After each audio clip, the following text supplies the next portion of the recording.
Well, hi, good morning. Hey, thanks for joining me in my shop for the second battery-operated radio I'm getting ready to power up with my set of batteries here. My curiously, not 9 batteries, but 8 batteries power supply. Okay, small story, because some of you are going to wonder why did I only use 8 9-volt batteries instead of 10, since 90 is kind of the target voltage here, and it's not the best story. I was going to use 10 times 9 is 90, but then I realized these aren't 9.0 volt batteries, these are 9.6 batteries, so I decided I'll use 9 batteries. 9 batteries times 9.6, that's pretty close to 90. And I know these radios will work on pretty low B+. And then I went ahead and built it with 8 batteries. So the reason there's 8 batteries in here is because I forgot the 9th one. But I don't think it's going to make any difference. I really don't.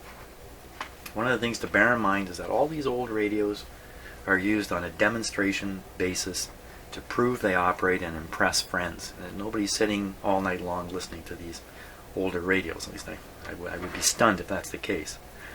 So what I've done is, this radio comes with its own cord and a socket that goes with it. And then this used to run down to these battery clips. That's a 45 volt battery, 45 volt battery, and the 1.5 volt battery here. And what I've simply done is I've replaced this with this. So that's what I've done. Hopefully I've done it right. I've been fairly careful. I have the schematic over here. I've been paying attention to it. I'm pretty sure I got it right. Okay, so that will go in there. Oh, a little bit of solder. Must be a little bit of solder blocking up there. Doesn't go all the way in. Luckily I haven't bent the tabs down on this shell yet, anticipating the need to remove the shell and fool around some more. So these bent tabs here, you must know if you do this work with any regularity, you get 1 or 2 shots at bending these tabs and then they break off. So you don't want to be bending them willy-nilly. There we are. All I got to do is just plug that in and away it goes. Hopefully. Let's spin it around here. Be much to see in the back.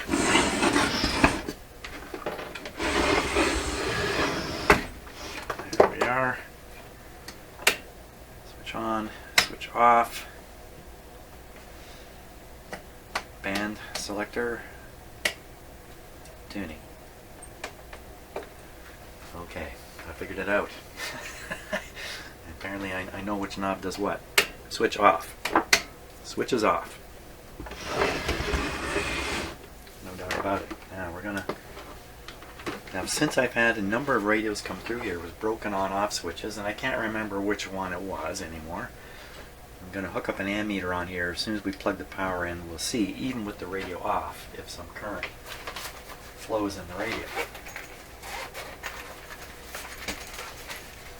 I'm hoping not, but we will find out. Now, I think just change my camera angle here a little bit. Okay, so I'm going to clip this meter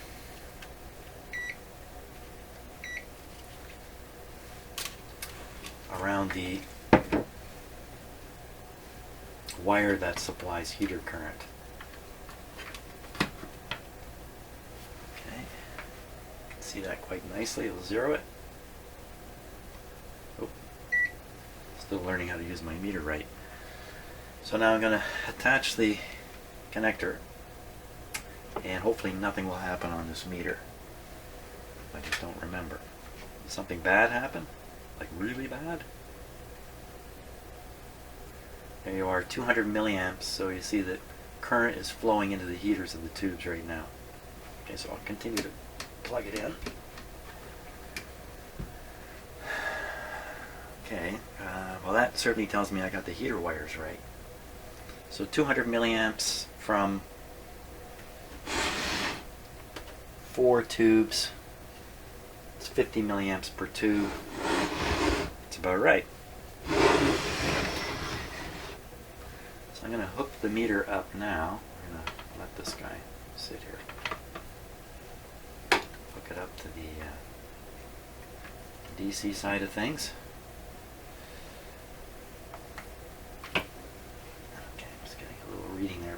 sure it's just magnetic field stuff. Yeah. Reverse magnetic field. Zeroed. Set the meter down. Can you see that? Not really. Neither can I. That. A little harder to see.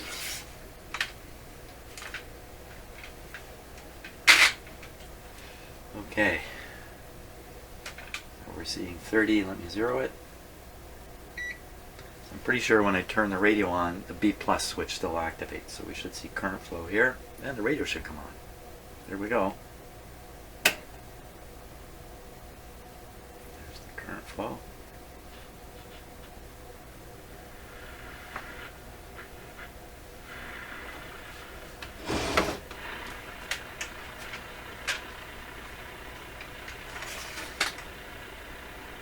Lordy B, it sounds like a radio. I think I've got 0 antenna on this radio right now, so let's put on an outdoor antenna.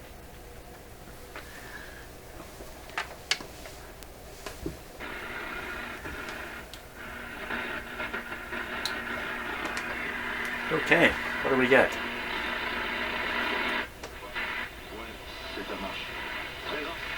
Et puis un documentaire, combat au bout de la nuit, Grèce qui souffre de partout.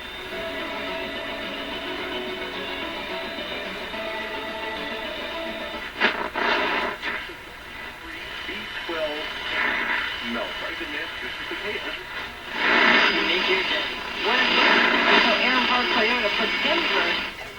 That's AM.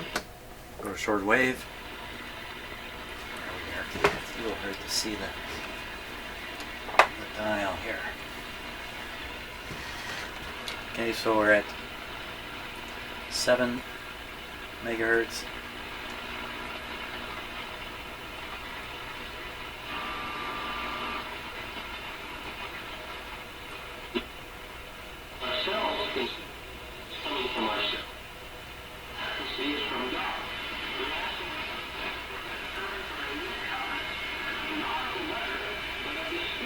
Current flow here is 6 milliamps on the B plus line.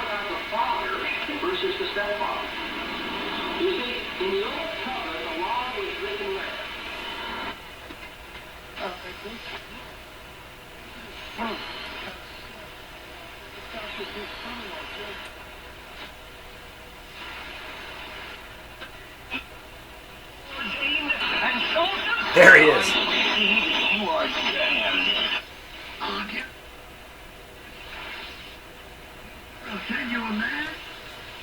There he is. You can't tune a shortwave radio and not hear this man.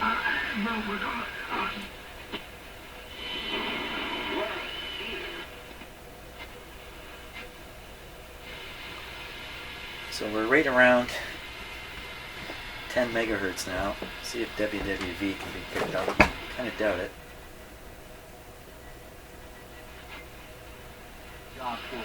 We'll hear from him after this. You're on Harvest.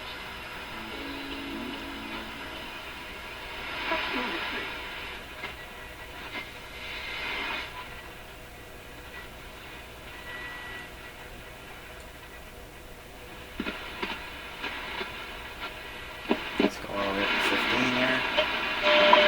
There we are.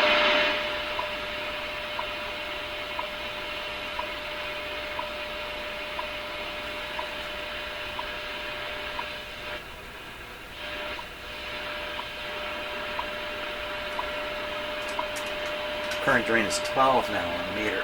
12 milliamps out of those 9-volt batteries. Very good. Success. Except the on-off switch doesn't work, except it will. You know, it didn't even cut this current off. So this radio was on all the time.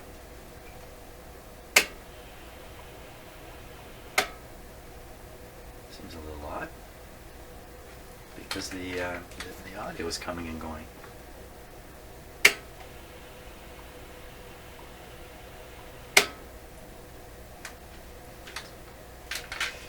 Not to get too worried about this, but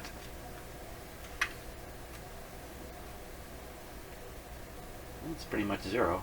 It doesn't take much of an angle here to make a difference. So this particular radio, you've got to unplug this thing to kill the power. There we go. That's not so bad. Not so bad. This radio was brought to me by a person with another radio they'd been talking to me about. So when they showed up, they brought this one. You couldn't even see through the front here. I mean, you couldn't see anything. And they said, Matt, maybe you can do something with this. This was a side radio. There it is, working really well. Actually, it works surprisingly well on AM too. So there we go. That's two radios powered by batteries. Done. Thanks for watching this short video.